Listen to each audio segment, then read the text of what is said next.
உலக மக்கள் அனைவருக்கும் வணக்கம். இப்போது நாம் ஒரு ஜாதகத்தில் சந்திரன் சனி சம்பந்தம் தரும் பலன்களை பற்றி இந்த வீடியோவில் காண்போம். ஒரு ஜாதகத்தில் சந்திரன் அமரும் ராசிதான் ஒருவரின் ஜென்மராசி. ஜென்மராசியில் சந்திரனுடன் சனி இணைந்தால் அது புணர்ப்பு தோஷமாகும். புணர்ப்பு தோஷம் என்பது நிச்சயிக்கப்பட்ட திருமணத்தை கூட நிறுத்தும் அதிகாரம் அந்த தோஷத்துக்கு உண்டு. அவ்வளவு வலிமை பெற்ற தோஷமாக புணர்ப்பு தோஷத்தை ஜோதிட சாஸ்திரம் கூறுகிறது. சந்திரனும் சனியும் ஒருவருக்கொருவர் தன் 7ஆம் பார்வையால் பார்த்து கொண்டால் அதுவும் புணர்ப்பு தோஷம்தான். புணர்ப்பு தோஷம் திருமண விஷயங்களில் அதிகமான தோஷத்தை தரும். ஒருவேளை திருமணம் நடந்தால் கூட இல்லற வாழ்க்கையை வெகுவாக பாதிக்கும். கணவன் மனைவியரிடையே அதிகமான கருத்து வேறுபாடுகள் ஏற்படலாம். 7.5 சனியை பற்றி பார்ப்போம். அதாவது ஜென்மராசிக்கு 12ஆம் இடத்தில், ஜென்மராசிக்கு 2ஆம் இடத்தில் சனி வரும் காலம்தான் 7.5 சனி என்று அழைக்கப்படுகிறது. ஒவ்வொரு ராசியிலும் சனி 2.5 வருடங்கள் தங்குவார். அதனால் 12 ராசியையும் சுற்றி வர 30 வருடங்களாகும். ஒரு ஜாதகனுக்கு அவர் வாழ்க்கையில் 3 முறை 7.5 சனி வருகிறது. முதல் சுற்று மங்கு சனி என்றும், 2வது சுற்று பொங்கு சனி என்றும், 3வது சுற்று மரணச்சனி என்றும் அழைக்கப்படுகிறது. முதலில் வரும் மங்கு சனி காலத்தில் அதிகமான துன்பத்தை ஜாதகருக்கு தரும். குடும்பத்துக்கே துன்பத்தை தருகிறது என்பதுதான் அனுபவபூர்வமான உண்மை. 2வது முறை வரும் 7.5 நாட்டு சனி பொங்கு சனி என்று அழைக்கப்படுகிறது. அந்த பொங்கு சனி காலத்தில் ஜாதகருக்கு பல்வேறு லாபங்களையும் அதிர்ஷ்டங்களையும் தந்து ஜாதகனை நிதி நிலையில் உயர்த்தும். 3வது முறையாக வரும் சனி மரணச்சனி என்று அழைக்கப்படுகிறது. அதாவது மரணத்துக்கு சமமான கண்டங்களை சனி தருவார் என்றுதான் பொருள்.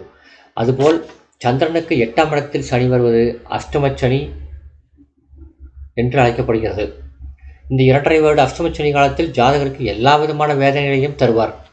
அதாவது பொருளாதார வேதனை, மனவேதனை, கணவன் மனைவி பிரிவு, சண்டை சச்சரவு, குழந்தைகளிடம் நல்ல உறவு இல்லாத ஒரு நிலை, உறவினர்கள் மத்தியில் அவமானம், சங்கடங்கள், நல்ல உறவு நிலவாத நிலை, நண்பர்களை பகைத்து கொள்ளக்கூடிய சூழ்நிலை, கடன்படுதல், வேதனைப்படுதல், பல்வேறு பண இழப்புகள் போன்ற பல்வேறு இடையூறுகளை, துன்பங்களை ஜாதகர் அனுபவிக்க வேண்டிய கட்டாயம் ஏற்படும்.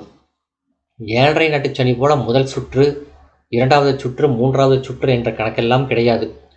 எப்போதெல்லாம் 8இல் சனி வருகிறதோ அப்போதெல்லாம் அதன் தாக்குதல்களை ஜாதகன் சந்தித்தே தீர வேண்டும்.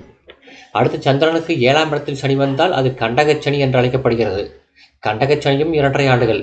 அஷ்டமச்சனிக்கு சொன்ன துன்பங்கள் அனைத்தும் கண்டகச்சனி காலத்திலும் நடக்கும். சந்திரனுக்கு 4ஆம் இடத்தில் சனி வரும் காலம் அர்த்தாஷ்டம சனி என்று அழைக்கப்படுகிறது. இது சதுஷ்டாமச்சனி என்றும் அழைக்கப்படுகிறது. அதாவது 8இல் பாதி. கண்டகச்சனியும் அஷ்டமச்சனியும் என்ன துன்பங்கள் தருகிறதோ அதை அர்த்தாஷ்டமச்சனியும் தரும். ஆக மொத்தமாக 15 ஆண்டுகள் சனியின் ஆதிக்கத்தில் வருகிறது. அடுத்து சனியின் வக்கர காலம் வருஷத்துக்கு 5 மாதம், அஸ்தங்கத்திலே 1 மாதம், மொத்தம் 6 மாதங்கள் ஆகிறது. வருடத்திலே பாதி சனி காலத்திலேயே சரியாகி விடுகிறது. மீதி 6 மாதத்தில் மட்டும்தான் சனி நல்ல பலன்களை வழங்குவார். அதுவும் சந்திரனுக்கு சனி 3, 6, 11 வரும்போது மட்டும்தான் உயர்தரமான பலனை தருவார். சந்திரனுக்கு 2ஆம் இடத்தில் சனி வந்தால் குடும்பத்தை சீர்குலைக்கும். குடும்பம் சரியாக அமையாது. கணவன் மனைவி பிரிய வேண்டிய கட்டாய நிலை ஏற்படும். அல்லது ஒற்றுமையில்லாத இல்வாழ்க்கை இருக்கும். சண்டை சச்சரவுகள் தான் மிஞ்சும். மேலும் 2ஆம் இடம் என்பது வாக்குஸ்தானம். இங்கே சனி வந்தால் வாக்கும் கெடும். நேர்மாறாக பேசக்கூடிய வாக்காக இருக்கும். 2ஆம் இடத்தில் ராகு இருந்தால் பொய் பேசும் வாக்கு.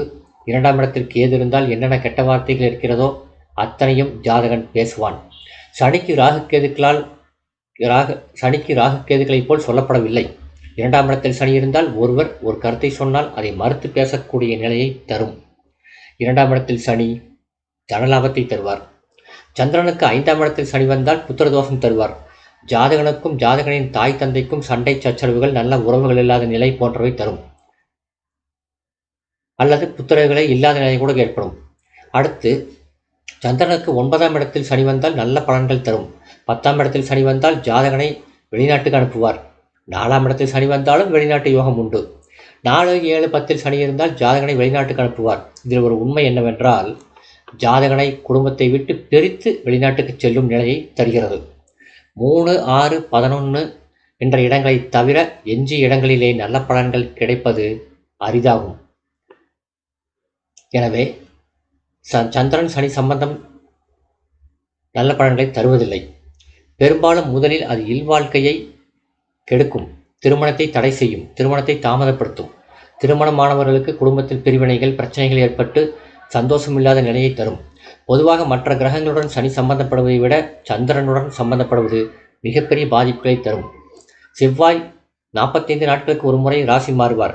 அவர் சனியைப் போலவே 4, 7, 8ஆம் இடங்களுக்கு வரும்போது அர்த்தாஷ்டமச்சனி, கண்டகச்சனி, அஷ்டமச்சனி தரும் சிரமங்களை செவ்வாயும் ஜாதகருக்கு தருகிறார். எனவே ஒரு ஜாதகத்தில் சந்திரனுடன் சனி செவ்வாய் சம்பந்தத்தை ஆராய்ந்து அறிய வேண்டும். இந்த வீடியோ உங்களுக்கு பிடிச்சிருந்தா லைக் பண்ணுங்கள், ஷேர் பண்ணுங்கள், சப்ஸ்கிரைப் பண்ணுங்கள். நன்றி.